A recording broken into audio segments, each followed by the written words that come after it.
محترم ناظرین کرام، السلام علیکم۔ امید ہے کہ سبھی احباب خیر و عافیت کے ساتھ میں ہوں گے، اور دعا ہے کہ اللہ تبارک و تعالی سبھی کو خیر و عافیت کے ساتھ میں رکھے۔ آج کی ویڈیو کے اندر ہم قرآن کریم میں آنے والے مشکل ترین الفاظ کے بارے میں سیکھیں گے کہ ان کو کس طرح سے پڑھنا چاہیے۔ بہت سے لوگ ایسے الفاظ کو یا تو پڑھ نہیں پاتے ہیں یا ان کے لیے ان الفاظ کو پڑھنا دشوار ہوتا ہے۔ یہ ہے سورہ طلاق کے اندر کچھ الفاظ ہیں، واللائی، اسی طریقے سے ایک لفظ ہے اشہر واللائی، اسی طریقے سے ایک لفظ ہے لم یحضن، یہاں ضاد بھی ساکن ہے اور نون کو بھی ساکن کر کے پڑھنا ہے، تو کس طریقے سے ہم یہاں پر پڑھیں گے۔ اسی طرح سے ایک لفظ ہے ان یضعن، اور ایک اگلا لفظ ہے حملہن۔ تو ان الفاظ کو صحیح طرح سے پڑھنا سیکھیں گے اور ان کے تلفظ کو بھی سدھاریں گے انشاءاللہ۔ تو چلیے آج کی ویڈیو کو شروع کرتے ہیں۔ اعوذ باللہ من الشیطان الرجیم، بسم اللہ الرحمن الرحیم۔ پہلا لفظ ہے واللائی یئسن، واللائی، یہاں پر یہ الف بنا ہوا ہے واو کے بعد میں، تو یہ الف نہیں پڑھا جائے گا، اس واو کو ڈائریکٹ اس لام کے اندر ملائیں گے، اور لام کے اوپر کھڑا زبر بھی ہے اور مد بھی ہے، اور یہ مد بڑا مد ہے، اس کو 4 سے 5 الف کی برابر کھینچ کر کے پڑھتے ہیں، یعنی کہ 4 سے 5 سیکنڈ تک اس کو کھینچنا ہوتا ہے۔ تو لام کو یہاں پر 4 سے 5 سیکنڈ تک کھینچیں گے، یعنی 4 سے 5 الف کے برابر کھینچ کر کے پڑھیں گے۔ اسی طریقے سے آگے ہے اس کے حمزہ، حمزہ کے نیچے زیر ہے، اس کے بعد میں یہاں پر یہ تھوڑا سا راؤنڈ سا بنا ہوا ہے، یا ہے یہ، اسی کے اوپر حمزہ بھی بنا ہوا ہے، تو یہ یا ساکن ہے، اس حمزہ کو یا کے اندر ملائیں گے۔ اب اگر اس کی ہجے کرنی ہے تو کس طرح سے کریں گے، چلیے ہجے کر کے دیکھتے ہیں۔ واو لام زبر ول، لام مد کھڑا زبر لا، واللا،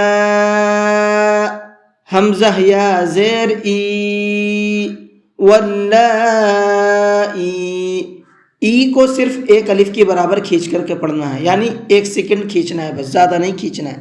اسی طریقے سے اگلا لفظ ہے اشہر واللائی، اشہر، یہاں پر لام الف کی علامت بنی ہوئی ہے، تو یہ لام الف کی علامت جہاں پر قرآن کریم کے اندر آتی ہے تو وہاں پر سانس نہیں توڑا جاتا ہے، کیونکہ لا کے معنی آتے ہیں نہیں، تو یعنی مطلب یہ ہے کہ یہاں پر سانس نہیں توڑنا ہے۔ تو اب یہاں پر سانس نہیں توڑیں گے، جب سانس نہیں توڑیں گے تو را کو واو کے اندر ملائیں گے، را واو 2 زیر ریوں، اس طرح سے ملا کر کے پڑھیں گے۔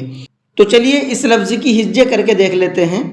حمزہ شین زبر اش، ہا پیش ہوں، اش ہوں، را واو 2 زیر ریوں، اشہوریوں، واو لام زبر ول، اشہوریوں ول، لام مد کھڑا زبر لا، اس کو بھی 4 سے 5 الف کی برابر ہی کھینچنا ہے۔ اشہوریوں واللا، حمزہ یا زیر ای، اشہوریوں واللائی، یہ کریکٹ ہو گیا۔ اب ایک اگلا لفظ ہے لم یحضن، ضاد کو پر کر کے پڑھیں گے، یعنی کہ تھوڑا سا موٹا کر کے منہ بھر کے پڑھیں گے، اور ضاد کے بعد میں نون ہے اور نون پر ہمیں وقف کرنا ہے اور اس کے اوپر زبر ہے، تو جب ہم وقف کریں گے تو نون کو بھی ساکن کر دیں گے، یہ ضاد بھی ساکن ہے اور نون بھی ساکن ہو جائے گا۔